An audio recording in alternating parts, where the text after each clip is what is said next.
성경 말씀을 보십니다. 성경은 신약 성경 요한복음 14장 1절부터 6절의 말씀입니다.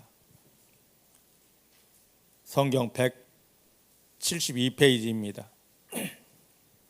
신약 성경 요한복음 14장 1절로 6절의 말씀입니다.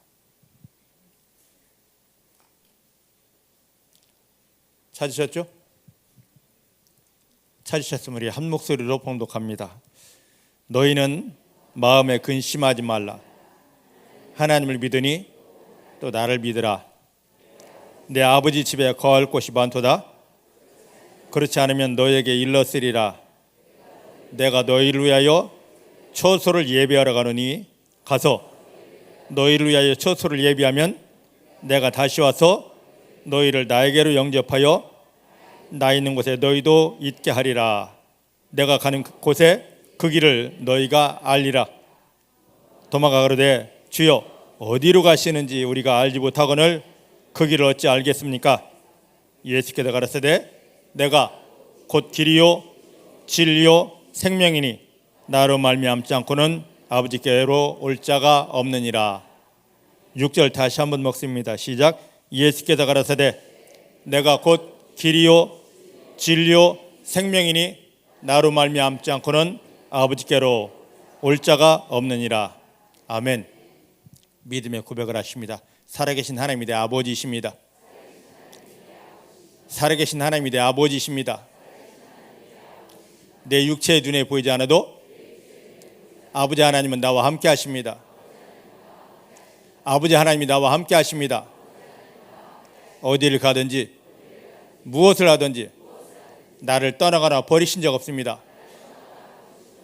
모든 순간 생명 안에서 성령의 능력으로 나를 붙드시고 안으시고 도와주시고 인도하셔서 내가 만나는 모든 일은 하나님의 영광을 모두에게 드러낼 기적이 되고 승리가 되고 축복이 되게 하십니다.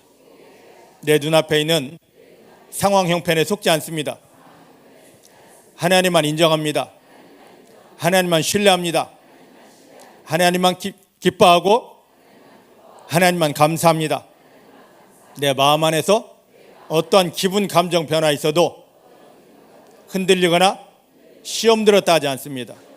오히려 하나님을 기뻐하며 하나님을 찬양합니다. 할렐루야. 할렐루야.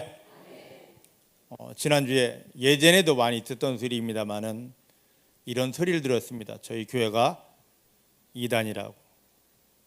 왜요? 했더니 사도신경을 하지 않는다고. 저희 침례 교단에서는 대부분 교회들이 사도신경을 하지 않습니다. 사도신경은 예전 초대교회 때 사도들이 하나님 앞에 고백했던 자기 신앙 고백입니다. 지금 우리가 예배 시작하면서 말씀 시작하면서 했던 이 고백이 그 고백보다 더 엄청난 믿음의 고백인 줄 믿습니다. 매 순간마다 우리가 하나님을 인정하고 하나님을 아버지라고 고백하며 하나님 나 상황에 속지 않습니다. 형편에 속지 않습니다.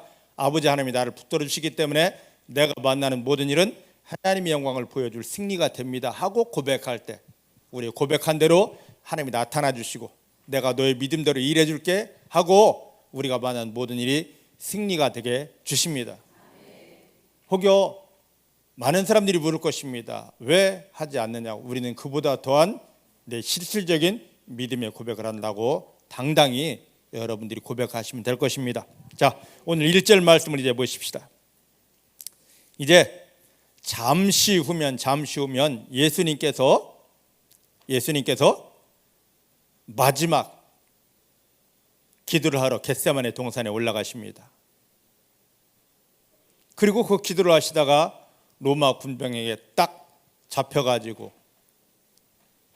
엄청 맞으시고 또 말 같지도 않은 재판을 받으시고 그 결과로 십자가에 못 박혀 돌아가십니다.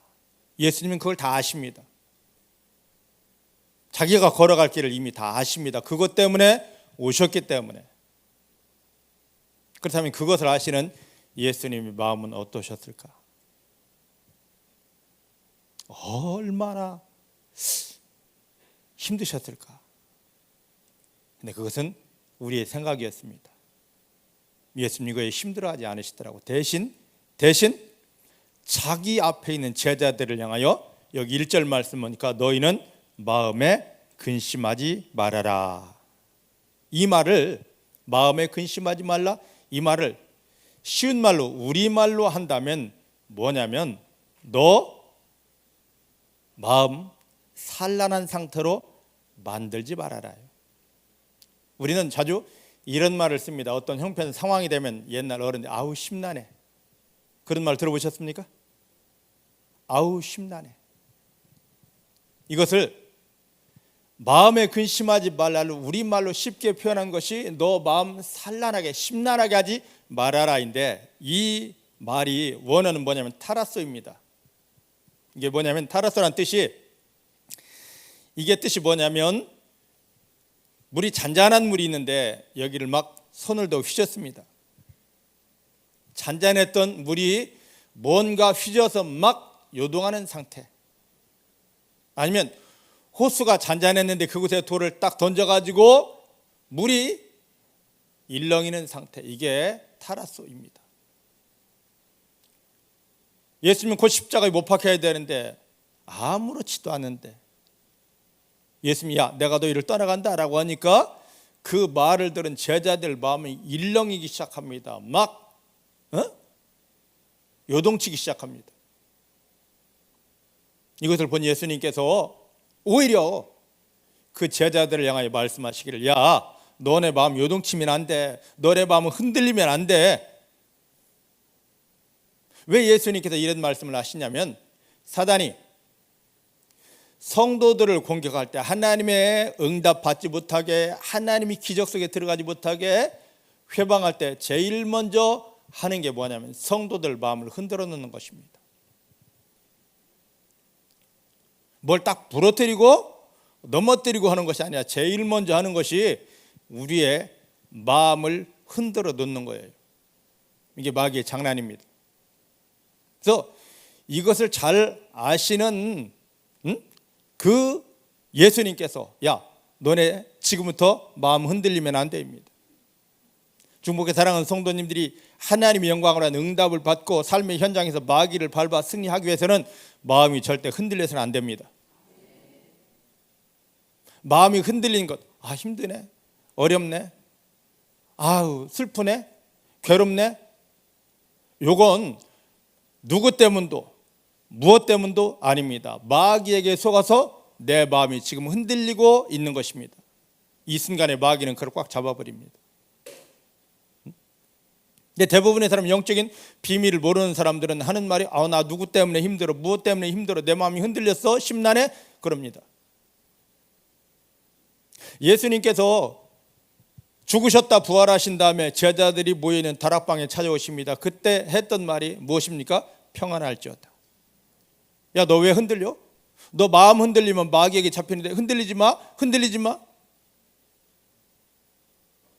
여러분들 지금 우리가 기도를 많이 못해서, 헌신을 많이 못해서, 열심히 없어서 응답 못 받고 승리 못하는 게 아닙니다.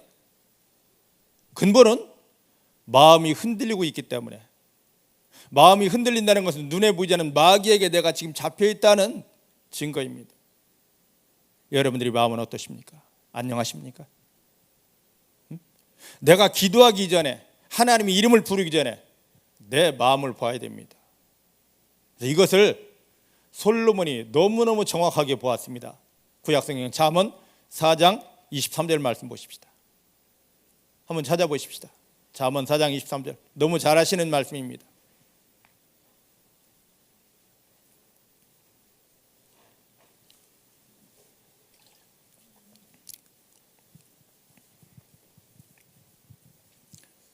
잠언 4장 23절 찾으셨죠? 찾으셨습니까? 한번 찾으셨으면 같이 봉독합니다. 시작. 무릇 지킬 만한 것보다 더욱 너의 마음을 지켜라. 생명의 근원이 너희 마음에서부터 시작되기 때문이라. 내 마음에서 모든 게 출발됩니다. 하나님 주시는 응답도 내 마음에서부터 시작되고, 마귀가 가져온 그 고통과 재앙도 마귀에서부터 시작됩니다. 누구 때문이 아니라 내가 내 마음을 지키지 못했기 때문에 지금 사단에게 끌려다니는 것이고, 보혈의 능력을 의지하여 내 마음을 지켜낸 사람, 그래서 평안한 사람은 하나님이 주시는 응답 속에 저절로 들어가게 되고 기적을 누리게 됩니다. 여러분 마음 어떠하십니까? 제발 누구 때문이라 하지 말고, 무엇 때문이라 하지 말고 여러분 마음을 한번 보시길 바랍니다. 자, 이제 누가복음 한번 8장을 보십시다. 누가복음 8장, 여기 보면은요, 예수님께서 제자들하고 갈릴리 바다 건너십니다. 배를 타고 건너시는데 22절부터 25절입니다. 근데 예수님은 사역 때문에 피곤하셨는지 잠이 드셨습니다. 그런데 갑자기 미친 바람이, 광풍이 불어와서 파도가 얼마나 센지 배가 뒤집어질 정도입니다. 예수님의 제자들 거의 대부분은 갈릴리 바다 어부입니다. 그런데도 바람이 얼마나 엄청났던지 이가 배가 뒤집어지고 죽을 상황이니까 막 가다가 우리 죽겠습니다. 주여 우리를 도우소서라고 합니다. 이때 예수님께서 일어나셔서 툭툭 털고 일어나시더지만 아무렇지도 않게 말씀하십니다. 마태복음에 보니까 여기는 그냥 명령만 하시다 있는데 고요하라, 잔잔하라, 소리도 지르지 않으셨습니다. 이 명령으로 미친 바람이 한순간에 딱 멈춰버리고 이 배를 완전히 뒤엎을 그 파도가 한순간에 없어져 버립니다. 할렐루야. 근데 이 상황을 한번 여러분들 들어가 보십시오. 만약에 예수님도 제자들과 똑같이 이 바람 때문에, 파도 때문에 죽겠네 두려워하면서 명령했다면 들었겠습니까? 이 바람이 멈추겠습니까? 파도가 잔잔해지겠습니까? 예수님도 동일하게 그 미친 바람 속에 있었습니다. 배가 완전히 뒤집어져 모두가 죽을 그 형편, 그 속에 있었습니다. 예수님은 이 마음이 전혀 요동하지 않습니다. 이것 때문에 흔들리지 않습니다. 하나님께만 집중하여 있고 평안을 유지하고 계십니다. 이게 믿음입니다. 그 속에서 하나님을 집중하며 평안한 마음을 가지고 미친 바람을 향하여서 자기를 덮치는 파도를 향하여 명령합니다. 고요하라, 잔잔해라. 오늘 많은 사람들이 이제 선포하는 것을 압니다. 배웠습니다. 자기에게 어떤 형편 상황이 다가오면 예수 이름으로 떠나갈지어다, 예수 이름으로 고쳐질지어다, 예수 이름으로 될지어다 하고 막 명령합니다. 그런데 거의 대부분 그렇게 명령하고 선포해도 되어지지 않습니다. 왜냐? 그건 그의 기도가 부족해서 아닙니다. 그의 힘이 없어서가 아닙니다. 마음을 마귀에게 빼앗긴 상태, 마음이 어떤 상태? 산란된, 흩어진 상태이기 때문입니다. 괴로움으로, 두려움으로, 슬픔으로, 무서움으로, 원망으로 이 마음이 흩어진 속에서 배운 지식을 가지고 명령하지만 그 힘이 없어서 능력이 나타나지 않는 것입니다. 예수님은 항상 이 형편 상황 누구 여기에 영향받지 않고 계속 하나님께만 집중하고 있습니다. 그래서 그의 마음은 하나님께 집중되어져 있습니다. 흔들리지 않습니다. 산란하지 않습니다. 그 속에서 명령하는 것입니다. 그때 원수가 깨어집니다. 상황이 바뀌어지게 됩니다. 정말 귀한 믿음은 내 마음을 예수님으로 인하여 평안하게 하고, 예수님은 항상 찾아오셔서 제자들에게 묻습니다. 평안하뇨? 평안하뇨? 근데 우리는 누구 때문에 힘들고요, 무엇 때문에 힘들고요, 나 마음 다 뒤집어졌고요, 지금 슬프고요, 괴롭고요, 죽고 싶고요, 무섭고요. 마귀가 나를 조종하려고, 교회는 다니는데 성경은 하는데 기도는 하는데 이런 나를 조종하려고, 하나님이 응답받지 못하게, 하나님이 일하시는 승리 속에 들어가지 못하게 하려고 내 마음 속에 돌을 던졌고 내 마음을 그렇게 흔들고 있는 것입니다. 마귀가 흔들지라도, 내 마음에 돌을 던졌을지라도 우린 거기에 영향을 받지 않고, 우리를 하나님의 자녀라는 별칭을 붙인 이유가 있습니다. 왜냐? 그것은 나는 하나님이 주신 것만 먹겠습니다, 내 마음에 하나님 주신 것만 받겠습니다 하는 것이 하나님의 자녀의 비밀입니다. 마귀가 어떤 것을 주더라도, 상황 형편에 어떤 것이 내게 몰려온다 할지라도 우리는 그걸 거부해야 됩니다. 마귀가 준 걸 덥석 먹고 그 환경 형편 말을 들을 통하여 마귀가 나에게 드는 걸 덥석 먹고, 나 두려운데, 나 무서운데, 나 슬픈데, 나 괴로운데, 외로운데 해버리면은요, 이미 나는 마귀에게 잡혀가고 끌려가고 망할 수밖에 없는 것입니다. 하나님이 자녀에게 상황 형편 아무것도 아닙니다. 곧 변하기 때문입니다. 기분 감정 결코 아무것도 아닙니다. 수시로 변하기 때문입니다. 거기에 영향받지 않고 하나님만 바라보십시다. 하나님만 집중하십시다. 하나님이 내 마음에 주는 하늘로부터 오는 하늘의 기쁨과 평안만 먹어내시길 주님 축복합니다. 하나님의 나라는 로마서 14장 17절 말씀 보니까 뭐라고 그랬습니까? 눈에 보이는 게 아닙니다. 의와 평강과 희락이라. 중복의 사랑하는 성도님들에게 예수님을 영접한 사랑하는 성도님들 마음 안에 하나님 나라가 완전하게 임하기를 주님 축복합니다. 하나님의 의로움으로 가득 채워지고 하나님의 기쁨과 평안으로만 가득 채워져서 그 속에서 사단을 향하여, 상황 형편을 향하여 명령하는 대로, 선포하는 대로 하나님 일하심의 승리와 기적들을 경험하는 성도님들 되어지기를 주님 축복합니다. 따라합시다. 하나님, 내 마음에 사단이 나를 넘어뜨리려고 넣어주는 더러운 것들 이제는 거부합니다. 예수 이름으로 거부합니다. 예수 이름으로 거부합니다. 올 때마다 덥석덥석 먹으면서 나 힘든데, 나 외로운데, 이제 거부합니다. 그럼 이미 들어와 있던 것은 어떡합니까? 우리가 예수님의 보혈을 마시고 먹는 것은 내 속에 마귀가 이미 넣어놓은 썩을 것들, 내 마음을 요동치게 하는 것들을 예수님의 보혈을 마시고 먹을 때 그것들이 드러나게 됩니다. 이때 힘들어요, 어렵습니다. 힘든데, 어려운데, 내 속에 이것도 있었나? 예, 있었습니다. 예수의 보혈을 먹을 때 그것들이 드러나게 되고, 그때 힘들다 하지 말고 더 먹어내기를 바랍니다. 피의 권세, 피의 능력으로 그게 다 씻겨지고 녹아지게 됩니다. 마음이 깨끗해지면 그때 하나님이 우리 마음, 깨끗해진 마음, 정결해진 마음 속에 아까 로마서 14장 17절에 있었던 세상 주지 못하고 마귀가 빼앗지 못할 하나님 나라의 기쁨과 하나님 나라의 평안, 하나님의 의로움으로 완전하게 채워주십니다. 그 하나님의 은혜 속에 들어가는 성도님들 되기를 주님 축복합니다. 주님 말씀하십니다. 마음에 근심하지 말아라. 마음 흔들리지 말아라. 제발 마음 심란하지 말아라. 마음 힘들다 하지 말아라.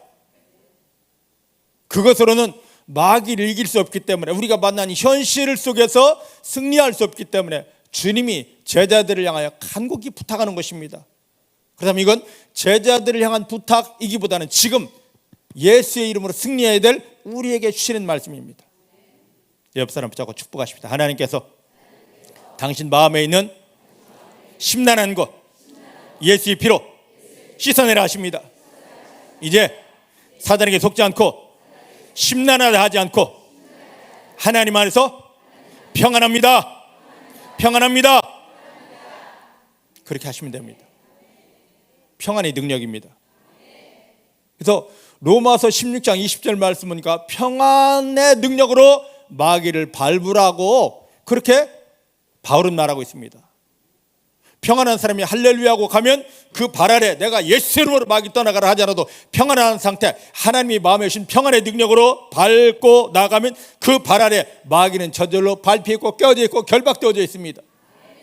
근데 막 예수 이름으로 하면서 가지만 마음이 심란한 상태, 평안이 없는 상태로 가면은요, 마귀가 나를 꽉 묶고 한 걸음 한 걸음마다 넘어뜨리고 생각지도 못했던 재앙으로 다가오게 되는 것입니다. 평안의 능력입니다. 하나님은 구원받은 사랑하는 자녀들 마음에 평안을 주기 원하십니다. 평안을 주기 원하십니다. 여러분 마음속에 세상 주지 못하고 마귀가 빼앗지 못할 하나님 아버지 평안으로 가득 채워지기를 주님 축복합니다. 다시 말씀드립니다. 마귀는 나를 넘어뜨리려고 자꾸만 내 마음에 불화살을 씁니다. 불안해라, 두려워라, 외로워라, 슬퍼라고. 그래서 이 비밀을 알았던 바울은 에베소 6장 13절로 17절 말씀 보니까 야, 너가 구원받았으면 하나님이 너를 완전히 보호하는 전신 갑옷을 입어야 된다. 따라합시다. 구원받은 성도는 하나님 입혀주시는 성령을 통해 입혀주시는 전신 갑옷을 입어야 됩니다. 할렐루야. 할렐루야. 그 중에 마음을 표시하는 이 가슴에 뭘 붙이라고 합니까? 의의 흉배. 중복의 성도님들 이 가슴팍에 하나님 의의 흉배가 의로움이 완전히 덮여지기를 주님 축복합니다. 하나님의 의로움이 얼마나 강한지, 하나님의 의로움의 힘이 얼마나 강한지 마귀가 불화살을 두려워야 되지 슬퍼야 되지 해도 의로움의 능력이 다 튕겨져 나가게 됩니다. 여기에 더하여 너는 믿음의 방패를 가지라. 믿음의 방패를 가지라. 하나님이 내 아버지십니다. 하나님이 나와 함께 하십니다 하는 순간에 마귀의 모든 것들은 다 떠나가게 됩니다. 그 평안함 속에서 할렐루야 하고 찬양하게 될 때 하늘이 열리면서 하나님 천사들이 오게 되고 하나님이 성령이 일하심에 완전한 응답들이 풀어지게 되는 것입니다. 하나님 지금 우리에게 그 완전한 응답, 축복, 승리의 자리로 이끌어주기 원하십니다. 참 예수님 너무 세밀하십니다. 그냥 야, 나 십자가 질래 갈래 해도 되는데 제자들을 사랑하사 야, 마음에 이 심란한 게 있으면 안 돼. 마음이 흩어지면 안 돼. 오늘 중복의 사랑하는 성도님들도 마찬가지입니다. 제발 마음 심란하지 않기를. 사단은 어찌하든지 나를 넘어뜨리려고, 특별히 응답 앞에 있을 때, 하나님 주시는 어떤 은혜 앞에 있을 때 이걸 못 받게 하려고, 못 먹게 하려고 막 마음을 집중적으로 공격합니다. 그때 대부분 넘어집니다. 꼭 그때입니다. 이제 넘어지지 않습니다. 절대로 넘어지지 않습니다. 의의 흉배를 붙이고 믿음의 방패로 딱 맞고 하나님 아버지시가 나와 함께 하시기 때문에 마귀 너가 쏘는 내 마음에 쏘는 불화살은 절대로 내게 다가올 수 없어. 나는 슬프지 않아, 외롭지 않아, 두렵지 않아, 답답하지 않아. 하나님 주신 은혜 속에서 나는 행복해 하면서 그 모든 걸 막아내는 믿음 되기를 주 여러분 축복합니다. 할렐루야. 자, 이제 요한복음 14장으로 다시 갑니다. 요한복음 14장에 보면 여기 2절 3절을 보십시다. 2절 3절 내 아버지 집에 거할 곳이 많도다. 그렇지 않으면 너희에게 일렀으리라. 내가 너희를 위하여 처소 살 집을 예비하러 가노니 가서 너희를 위하여 처소를 예비하면 내가 다시 와서 너희를 나에게로 영접하여 나 있는 곳에 너희도 있게 할 것이라. 지금 이 말씀이 뭔가 이상합니다. 근데 우리 문화를 가지고는 예수님이 이 말씀을 왜 하셨는지를 이해가 안 돼요. 지금 예수님이 이 말씀을 준 것은 유대인들에게, 유대 문화를 가진 유대 사람들에게, 그들에게 준 겁니다. 이들은 이 말만 들으면 무슨 말이다라는 것을 다 알 수가 있습니다. 근데 우리는 유대의 문화가 없기 때문에 제가 설명을 조금 해야 됩니다. 설명을 좀 할까요? 유대인들의 결혼 풍습을 제가 결혼 관습을 설명을 드릴게요. 유대인은 결혼하려면 거의 대부분, 지금은 아니지만 거의 대부분 예수님 당시 이렇게 했습니다. 남자가 장성하여 결혼을 하려면 자기가 마음에 든 여자든지 아니면 부모끼리 너네는 꼭 나중에 둘이 결혼해야 돼, 이렇게 점 찍어둔 여자에게 찾아갑니다. 찾아가는데 그냥 가는 것이 아니라 돈 보따리를 가져갑니다. 왜냐? 유대 예수님 당시의 결혼은 남자가 여자를 사오는 것이기 때문에 돈을 가져갑니다. 자기가 철들어서 모았던 돈을 다 가지고 갑니다. 그래서 그 여자의 부모 앞에 딱 가서 당신의 딸을 나에게 주십시오. 자네 얼마 가져왔나? 내 딸은 이마만큼의 값어치가 있는데 자네 준비되었나? 예, 준비되었습니다. 그래서 그 여자의 부모가 원하는 돈을 지불하면 이 여자는 이제부터 남자의 것이 됩니다. 이게 결혼의 시작이에요. 이게 결혼의 시작이라고. 예수님께서 이 땅에 하늘에 계시던 분이 이 땅에 홀로 왜 오셨느냐? 우리 문화로 보면 전혀 이해 안 되는데 유대의 결혼 문화로 보면 아하, 이거였구나라고 이해가 됩니다. 고린도전서 6장 19절 20절 말씀 보니까 바울이 말합니다. 너희는 너희 것이 아니다. 하나님이 너희를 값주고 사셨다. 어떤 값으로요? 예수님의 생명. 예수님의 생명을 십자가에 내어 던지면서까지 예 생명 값을 지불하면서 저와 여러분들을 샀습니다.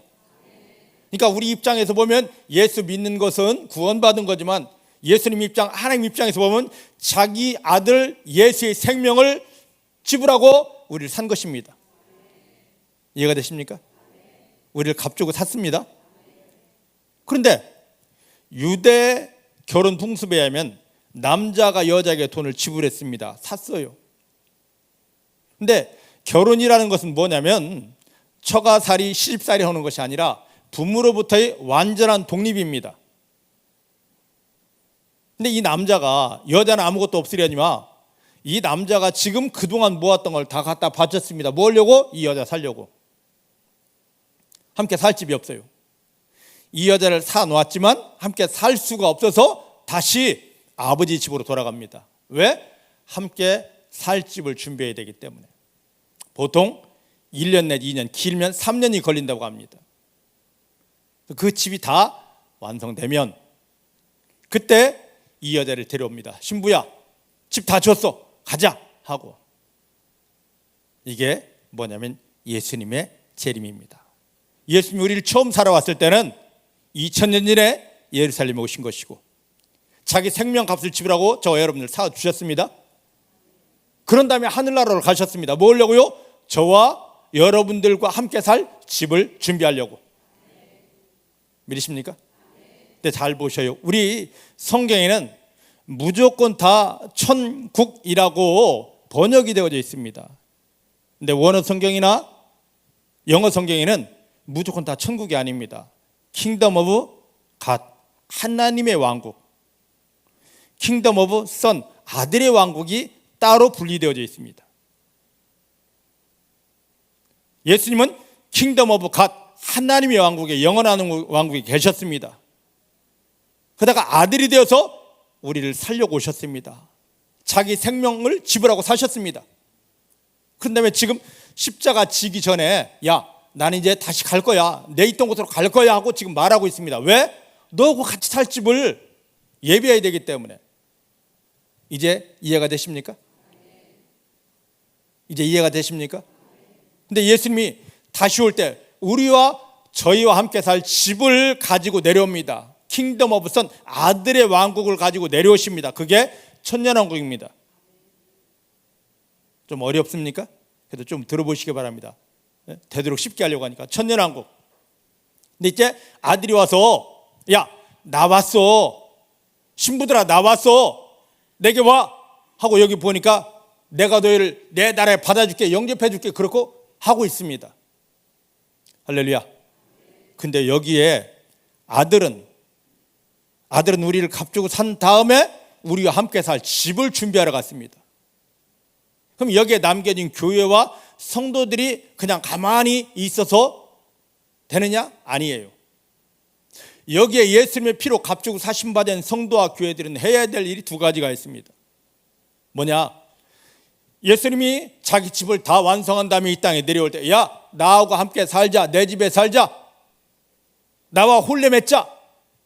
할 때 여기에 있던 성도들은 그 신랑 되신 주님이 내려올 때 좋습니다 하고 나아가야 되는데, 마태복음 22장 1절로 14절 말씀 보니까 그때 예수님이 내려오실 때 신랑이다 하고 올 때 뭘 준비해야 됩니까? 예복을 준비해야 됩니다. 우리는 교회 몇 년 다녔습니다, 직분이 뭡니다, 이걸 자랑할 것이 아니라 예수님이 이 땅에 신랑으로 오실 때 입고 있어야 될 예복이 준비되어야 됩니다. 할렐루야. 근데 요한계시록 19장 13절 말씀 보니까 예수님께서 이 땅에 신랑으로 야 나하고 혼인잔치 하자, 어린 양의 혼인잔치 하자, 내 신부가 되자고 내려오는데, 그때 신랑이신 예수가 입고 내려오는 옷이 있습니다. 뭐였습니까? 자기의 십자가에 못 박히며 흘린 피 옷을 입고 내려옵니다. 그러면 신부들도 입어야 될 예복이 있습니다. 뭐겠습니까? 피옷이에요. 여러분들 피옷 준비되어 있습니까?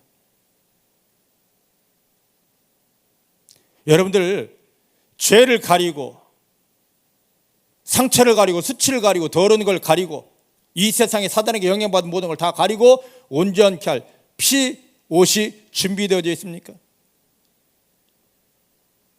이 옷을 준비하지 못하면 마태복음 22장 보니까 밖에 쫓겨나서 어두운 데서 슬피 울며 이를 갈게 된다고 그랬습니다. 또 한 가지를 더 준비해야 됩니다. 뭐였습니까? 이 신랑은 어두울 때 옵니다. 왜? 유대 풍습에 결혼을 낮에 못합니다. 너무 뜨거워서. 그래서 해가 진 다음에 저녁에 하는데 그때 신랑이 야 신부야 하고 옵니다. 그러면 그 신랑이 올 길을 밝혀야 될 등불을 신부가 켜야 됩니다. 우리가 구원받았다는 것은 내 안에 등이 있다는 것입니다. 그럼 이 등을 밝혀야 될 기름이 있어야 되는데 성령의 기름이 예비되어져 있습니까? 주님 오실 때 오소서 하고 밝힐 등이 예비되어 있습니까? 기름이 예비되어 있습니까? 신부의 예복이 준비되어야 됩니다. 신랑 올 길을 밝혀야 될 등을 밝혀야 될 기름이 준비되어져 있어야 됩니다. 예수님이 우리의 처소를 예배하러 갔는데 그 사이에 우리가 이 땅에 있는 성도들이 해야 될 것, 예수의 피로 내가 완전히 덮여진 단장된 상태여야 되고 성령의 기름으로 완전히 채워진 그런 상태여야만 됩니다. 이러한 믿음 되기를 주의 이름 축복합니다. 이게 아니면 신랑으로 오시는 주님을 맞이할 수 없어서 밖에서 슬피 울면서 내가 그때 피를 더 의지해야 되는데, 내가 성령으로 준비되어져 있어야 되는데 하는데 이때는 이미 때가 늦었습니다. 자, 여기 이제 3절을 보십시다. 3절을 다시 시작. 가서 너희를 위하여 처소를 예비하면 내가 다시 와서 너희를 내게로 영접하여 나 있는 곳에 너희도 있게 할 것이다. 할렐루야. 할렐루야. 마지막 아들이 예수님이 재림하셔서 야 이게 내 나라야, 너 나하고 혼례하는 거야, 어린 양의 혼인잔치 여기야, 천년왕국이 여기야 라고 할 때 나 들어갈래요? 내가 들어가는 것이 아니라 예수님이 한 사람 한 사람 영접해 주는 사람만, 여기 보니까 내가 그를 영접하여 내게로 영접하여 예수님이 영접해 줘야 됩니다. 저를 보셔요. 요한복음 1장 12절 말씀 보니까 영접하는 자, 즉 예수님을 먼저 내 안에 받아들인 자, 영접한 자는 뭐가 됩니까? 하나님의 자녀가 됩니다. 저와 여러분들입니다. 영접하지 않고는 하나님의 자녀가 되는 법이 없습니다. 예수 아니면 우리가 구원 받을 수 없습니다. 예수님을 영접했습니까? 영접한 성도들이 지금 교회에 남아 있습니다. 우리를 값주고 사신 신랑이신 예수님이 우리와 더불어 살 그 천년왕국을 준비하러 올라가셨는데, 그걸 준비하고 있는데 그 사이 우리가 교회에서 해야 될 게 있습니다. 나 구원받아서 이것으로 끝나는 것이 아니라 무엇을 해야 되느냐? 예복을 준비해야 되고 등불을 준비해야 됩니다. 예복을 입고 등불을 들고 신랑 예수님 하고 있는 성도 하나하나를 예수님이 그래 너는 내 신부야 하고 맞아들이고 너는 내 신부야 하고 영접해드리고 주님이 그날에 받아주십니다. 주님이 영접 속에 들어가는 성도님들이 다 되어주시기를 내 주의 이름 축복합니다. 지금 우리가 다른 걸 보아야 될 이유가 없습니다. 아까 이제 유대 결혼 풍습을 이야기했는데, 유대인들은 남자가 와서 값을 지불했습니다. 그리고 이 남자가 다시 살아야 될 집을 마련하려고 아버지 집으로 갔습니다. 그 사이에 여자는 자기 원래 있던 집, 여기에 남겨져 있습니다. 그러면 이 집에서는 아무리 일손이 바쁘고 뭐하다 할지라도 이 여자를 부리거나 쓰지 않습니다. 왜? 자기들 것이 아니기 때문에. 누구의 것입니까? 남자의 것이에요. 이미 값을 주고 갔기 때문에 이 집의 것이 아닙니다. 그래서 이 여인은 다른 걸 하지 않고 계속 신랑 오면 신부야 하고 부를 때 나가서 영접할 옷을 자기가, 누가 만드는 게 아니라 자기가 만들고 있습니다. 오늘 우리가 예수님을 통하여 구원받은 우리가, 예수님이 지금 하늘에 오르셨습니다. 우리가 함께 살 집을, 우리가 예식할 그 집을 준비하려고 교회에 남겨졌습니다. 그 어떤 일보다도, 누구 때문에 무엇 때문에 보다도 정말로 예수님이 오시면 신랑이시하고 맞이할 수 있는 옷 준비를 하는 게 최선입니다. 믿으십니까? 다른 데 영향받지 않고, 다른 데 마음 뺏기지 않고 신랑이신 예수가 기뻐할 예복만 준비하는 믿음 되기를 내 주의 이름으로 축복합니다. 그리고 그 안에서 하나님의 성령으로 완전하게 덮여지고 채워지고 무장되시기를 주의 이름 축복합니다. 이렇게 되어진 성도들을 주님께서 자기 나라를, 그 엄청난 나라를 가지고 하늘에서 나라와 함께 오실 때, 왕국을 가지고 오실 때, 야 이리 와라, 너는 내 사람 맞아, 내가 십자가에 못 박히며 너를 구원한 것이 이거였어 하면서 맞아주시는데, 그렇게 예수님의 영접을 받아내는 귀한 성도님들이 다 되시길 주님 축복합니다. 제가 이 강단에서 소리 지르는 것은 다른 데 있는 것이 아닙니다. 오늘 요거, 지금 말씀드린 요것 때문에 주님 오실 때, 주님이 자기 나라를 가지고 오실 때 주님의 영접을 받는 성도로 세우기 위함입니다. 밖에서 슬피 울며 이를 갈면서 내가 그때 잘 믿어야 되는데 하는 후회하는 사람을 만들지 않기 위해서 오늘 이 말씀이 들려지는 성도님들이 되기를 내 주의 이름 축복합니다. 이제 사단에게 속지 않습니다. 다른 것에 마음을 팔지 않습니다. 신랑 되신 주님을 기대하면서 마라나타, 주 예수여 언제 오시려나이까, 내 신랑 예수여 언제 오시려나이까 라고 하면서 거기에만 마음을 두고, 말로만이 아니라 그 주님을 기쁨으로 맞이할 수 있는, 신랑 맞이할 수 있는 예복을 준비하고 기름을 준비하는, 하나님 인정하시는 귀한 믿음 되기를 원합니다. 자, 이제 다시 요한복음 이제 봅니다. 이렇게 이야기했을 때, 요걸 이야기했으면 제자들이 이분이잖아, 이분이 우리를 사러 오셨고 이제 하나님 나라 다시 가시는 거잖아 하고 알았어야 되는데, 지금 제자들이 마음이 심란하니까 아무것도 알아듣지 못하고 있습니다. 그러니까 마음이 떨리면 하나님의 비밀을 절대 보지 못합니다. 마음이 잔잔해지길 원합니다. 마음이 평화로워지길 원합니다. 마음이 행복해지길 원합니다. 항상 이 마음에 예수의 피를 덮으면서, 하나님 내 마음은 절대 유동하지 않습니다. 흔들리지 않습니다. 내 마음은 절대 시험이 없습니다. 오직 주님 때문에 내 마음이 평안합니다. 내 영은 평안해, 내 마음 평안해, 내 영은 평안해, 주님 감사합니다. 이렇게 되길 원합니다. 그때 주님이 가신다니까 돈 막아붙습니다. 주여 어디로 가시는지 우리는 몰라요. 왜 가시는데요? 하고 묻습니다. 그때 하신 말씀이 우리가 너무 잘 아는 요한복음 14장 6절 말씀입니다. 시작. 예수께서 가라사대 내가 곧 길이요 진리요 생명이니 나로 말미암지 않고는 아버지께로 올 자가 없느니라. 할렐루야. 할렐루야. 참 주님 엄청나십니다. 자, 저를 보셔요. 왜 예수님께서 이 말씀을 하셔야 되는지를 또 우리는 유대 문화, 구약 문화가 전혀 없기 때문에 제가 또 설명을 해야 됩니다. 이 말씀을 딱 했을 때, 내가 길이다 진리다 생명이다 했을 때 이 사람들은 번쩍 놀라서 다리 풀려서 그냥 주저앉아 버렸어야 됐습니다. 예수님이 이 말씀 하시는데도 뭐야 지금 이러고 있는 거죠. 길이다, 진리다, 생명이다. 이걸 풀어드립니다. 이걸 알기 위해서는 성경 이곳을 꼭 봐야 됩니다. 히브리서 9장 4절 말씀.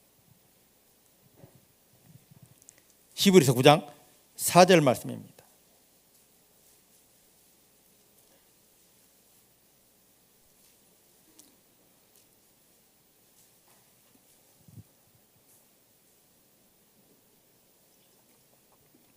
찾으셨어요?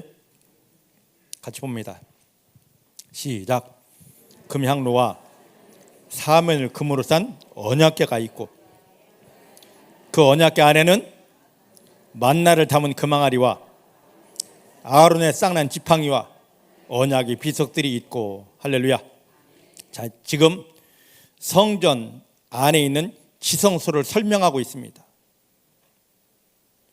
지성소 안에 들어가면 아무것도 없어요. 하나님의 언약궤가 딸랑 있습니다. 근데 그 언약궤 안에는 뭐가 있다고요? 여기 보니까 만나를 담은 금항아리, 또 아론의 쌍난 지팡이, 모세가 하나님께 받은 언약을 새겨준 돌판, 두 돌판이 있습니다. 지금 이걸 말씀하는 겁니다. 길이다. 자, 이건 뭐냐면 예전에 이스라엘 백성들이 광야 생활할 때 누구든지 이 광야 길이 험난하기 때문에 항상 있어야 될 무기가 있습니다. 뭐냐? 지팡이예요.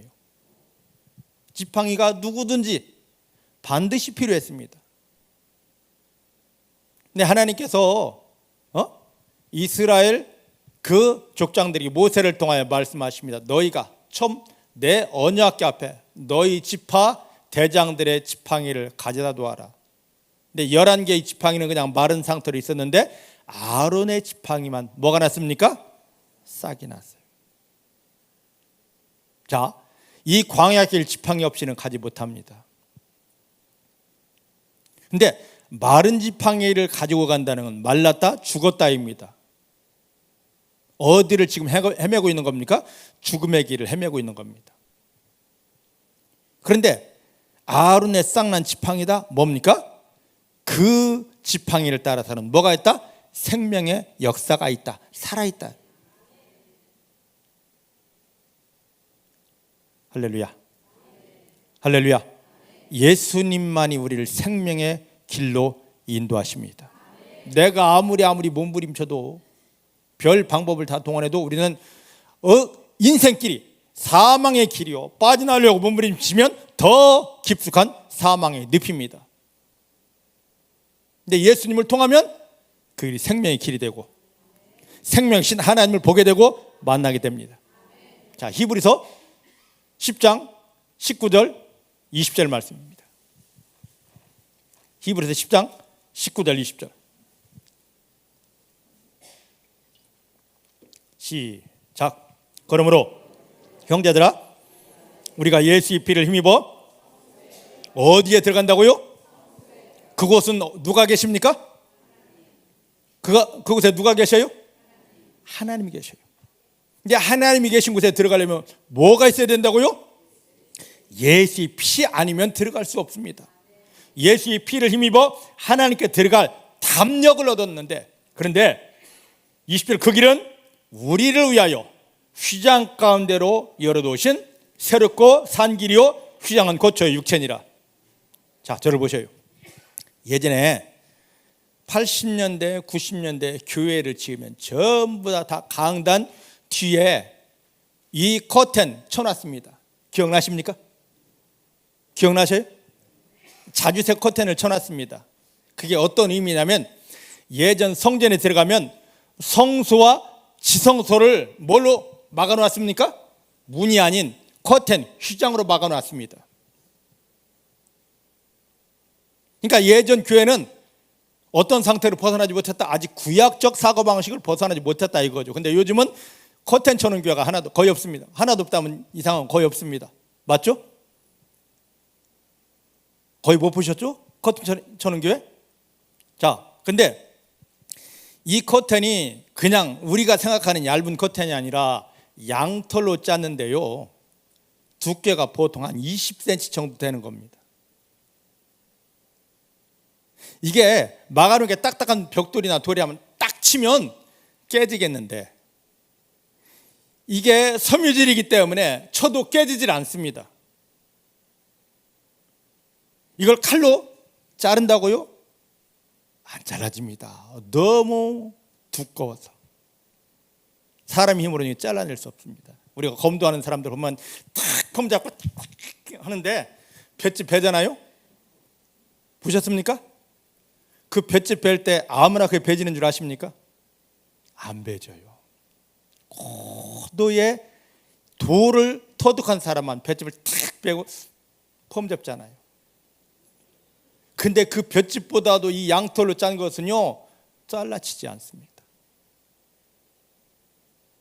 뭐 할 때 예수님께서 십자가에 못 박히셔서 피 흘리시고 숨을 거두실 때 다 이루었다는 순간에 성소, 지성소를 가렸던 이 휘장이 아래서부터 위로부터 아래로 쫙 찢어졌습니다. 누가 가른 것입니까? 하나님. 근데 중요한 말이 있습니다. 여기에 이 휘장은 20절 끝에 보니까 휘장은 뭐다? 휘장은 뭐다? 할렐루야. 할렐루야. 자, 지금 이 휘장이 바로 예수님 몸이에요. 예수님께서 지금 여기 이 휘장에 지성소 못 들어가게 막고 있는 겁니다. 너네 들어가면 죽어.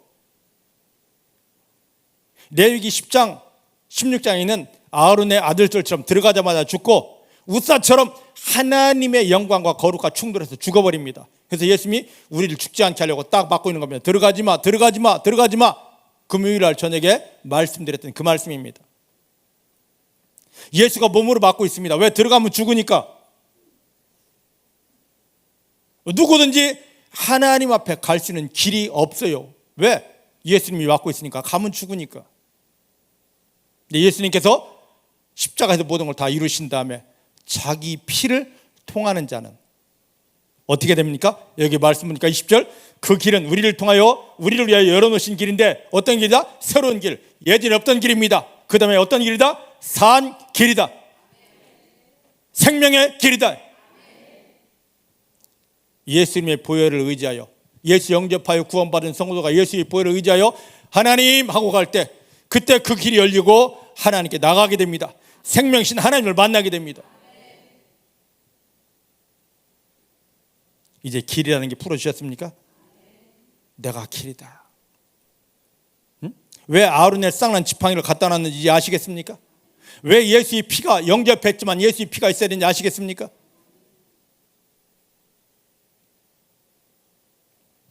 구원받은 사랑하는 성도님들, 이제 예수의 피를 의지하여 하나님 영광 앞에, 은혜 앞에 당당히 가게 되기를 주님 축복합니다.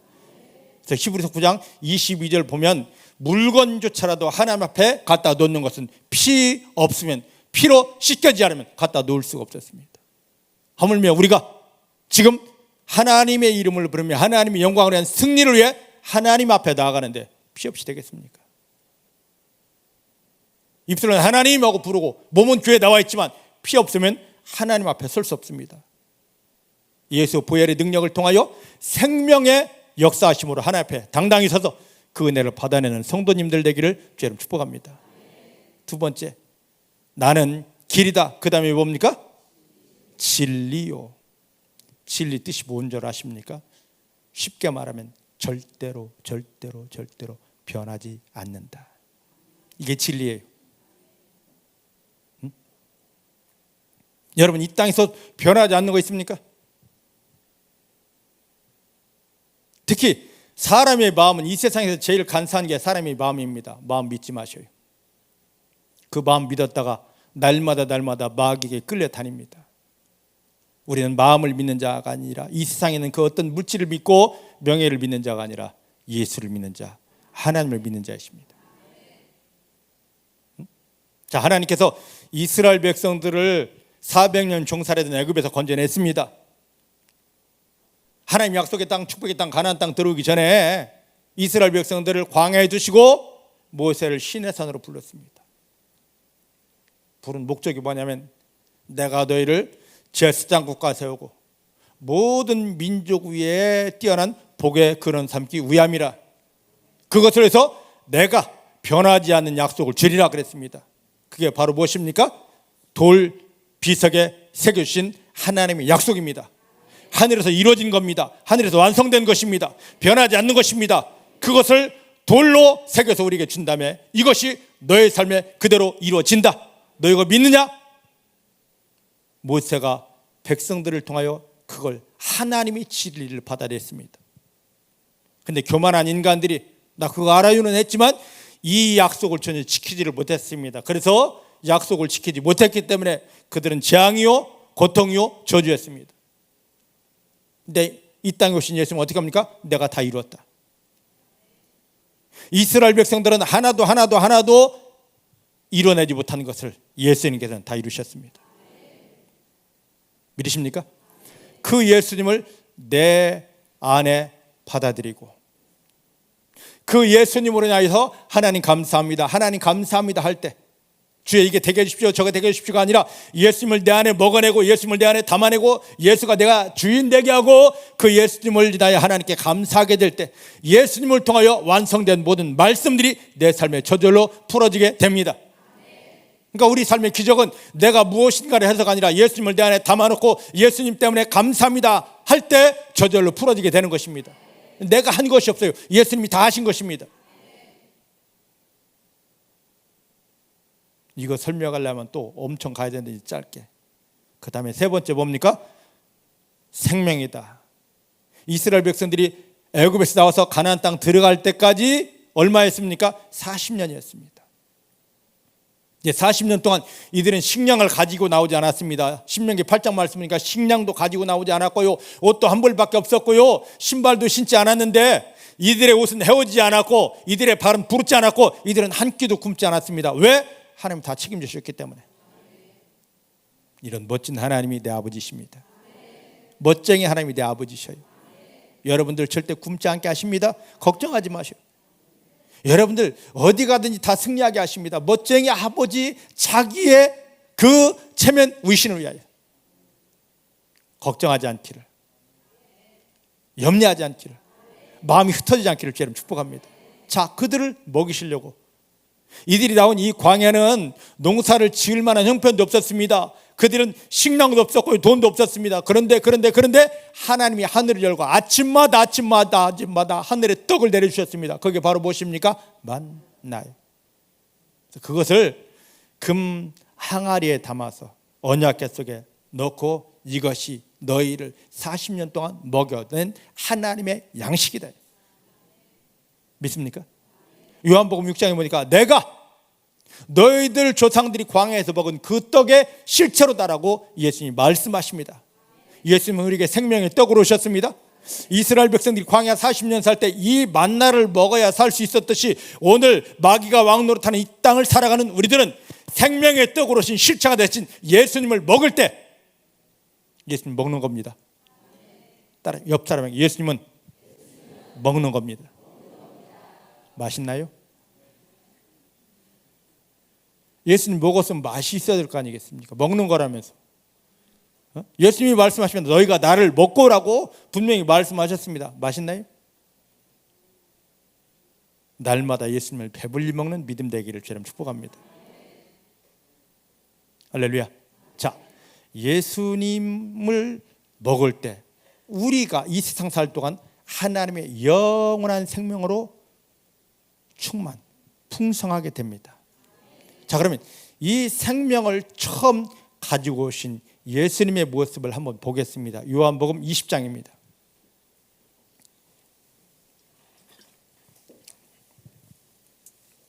요한복음 20장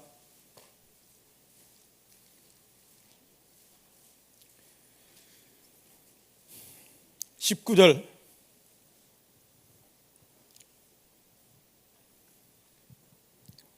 22절입니다.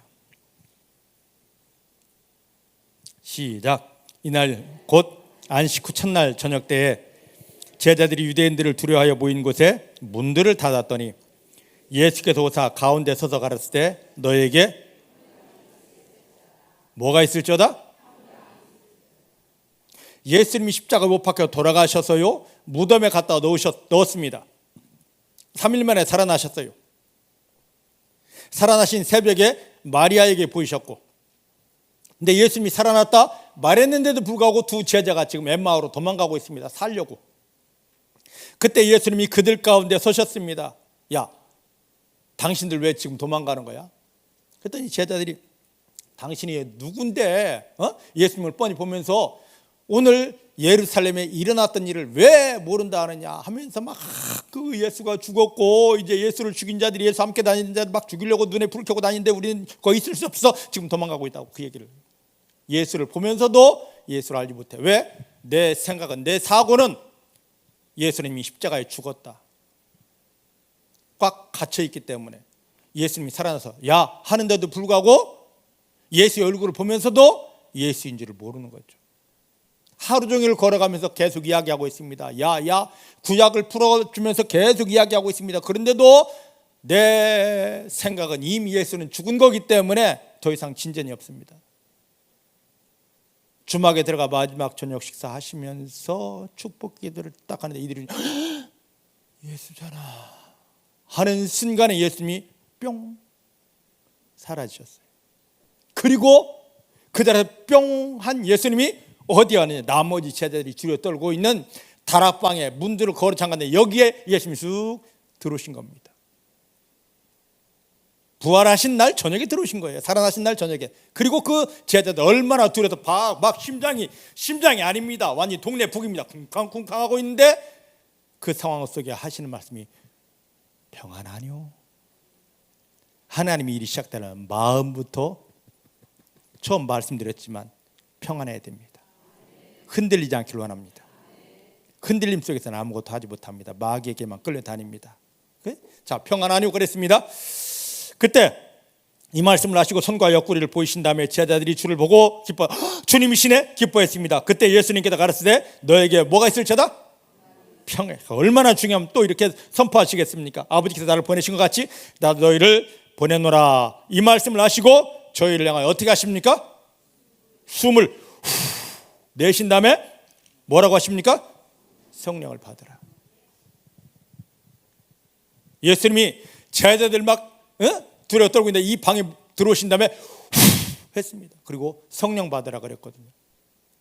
이 요한복음 20장 22절 말씀이 어떤 말씀과 똑같으냐? 창세기 2장 7절에 하나님이 흙으로 사람을 빚어 만드신 다음에 그 코를 확 열더니만 생기를 불어넣었다.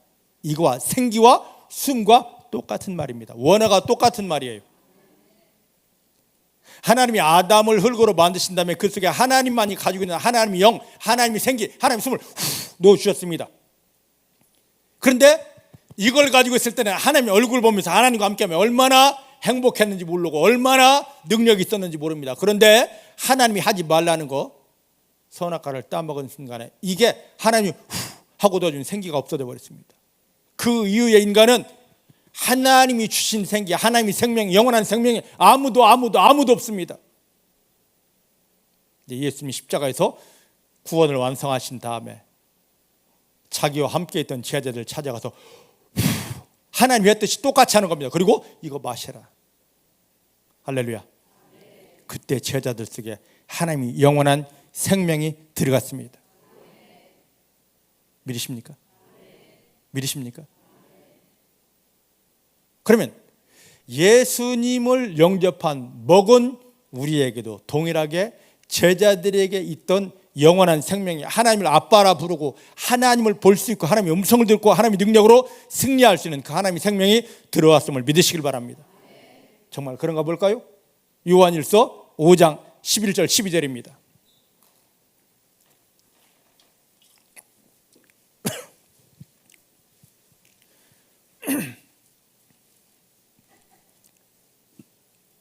요한일서 5장 11절 12절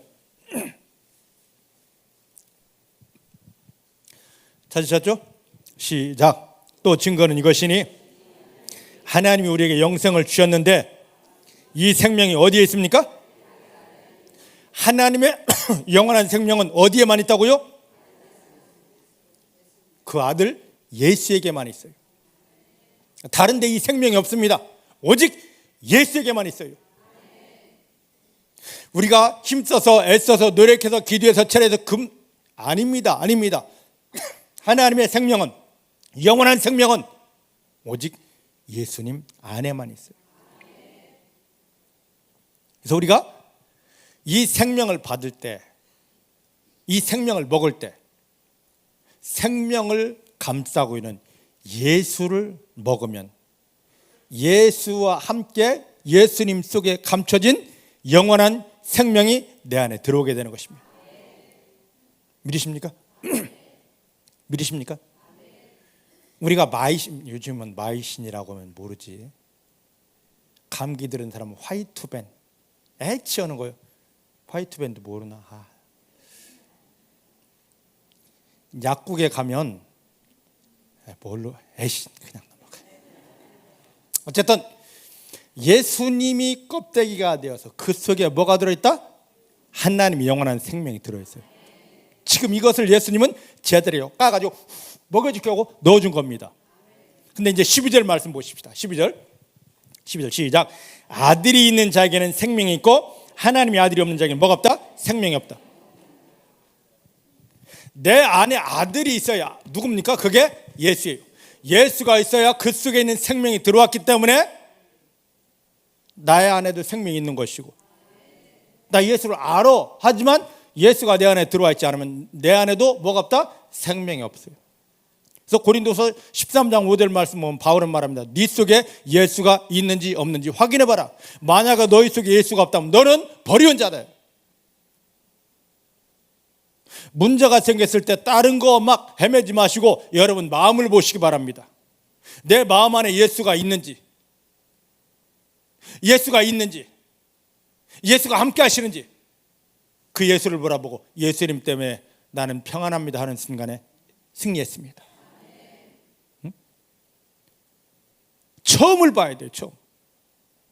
내가 기도했는데, 내가 헌신했는데, 내가 권사인데, 신학했는데, 이게 아니라 내 속에 예수가 있는지 확인하고 예수님 때문에 평안합니다 하는 순간에 마귀는 끼어지고 하나님의 응답들이 풀어지기 시작합니다.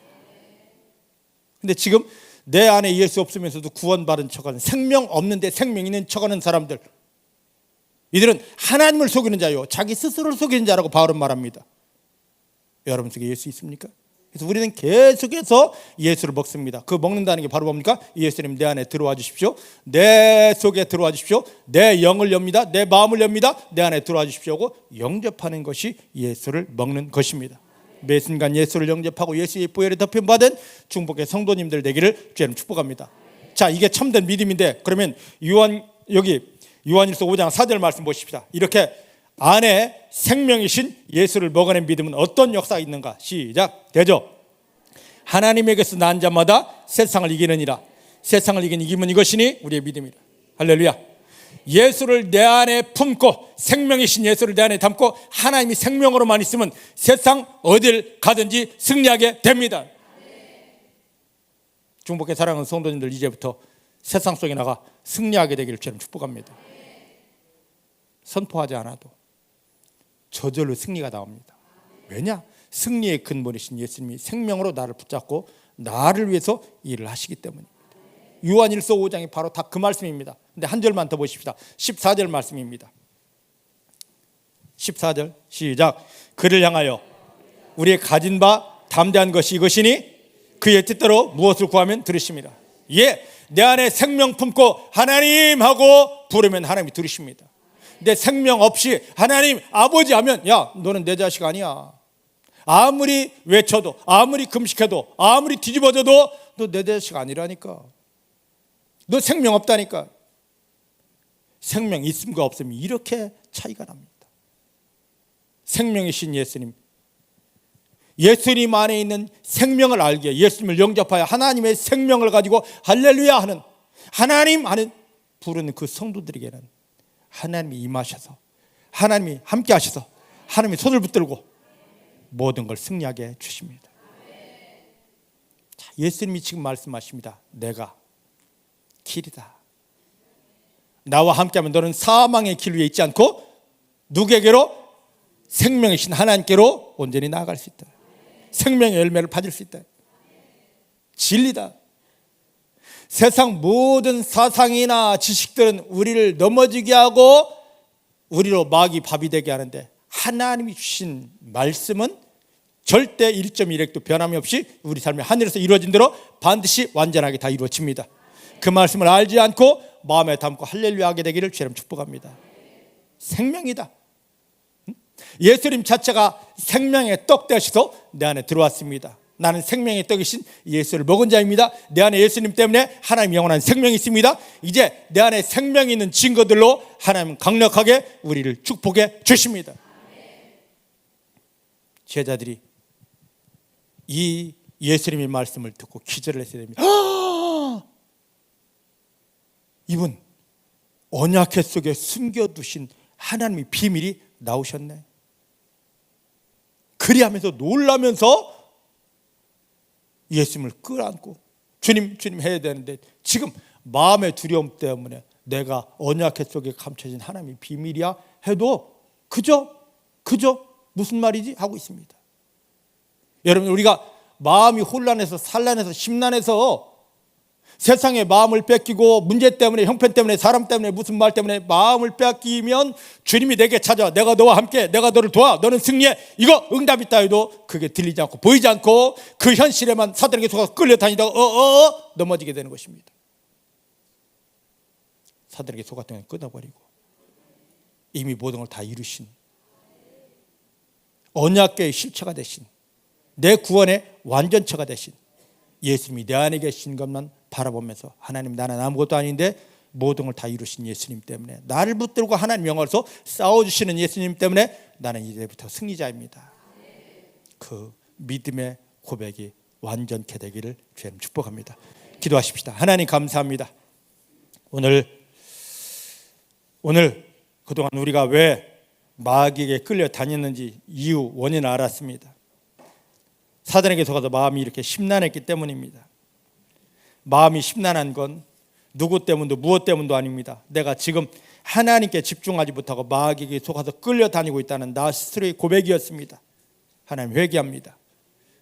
예수님 십자가에 못 박히며 나를 구원하시고 너는 나만 바라봐, 나에게 집중해, 내가 너에게 하늘의 비밀한 것들을 풀어주며 세상 주지 못하고 마귀가 빼앗지 못하는 완전한 승리와 응답을 주리라 하셨는데, 그 주님을 놓쳐버리고 마귀에게 속아서 내 마음을 다 마귀에게 주면서 심란하다, 어렵다 하고 쓰러져 있던 내 모습을 이게 보게 하시니 감사합니다. 예수의 피의 권세, 피의 능력으로 마귀에게 속았던 모든 것 끊어졌습니다. 끊어졌습니다. 끊어졌습니다. 끊어졌습니다. 예수 이름으로 끊어졌습니다. 이제 온전히 보혈을 의지하여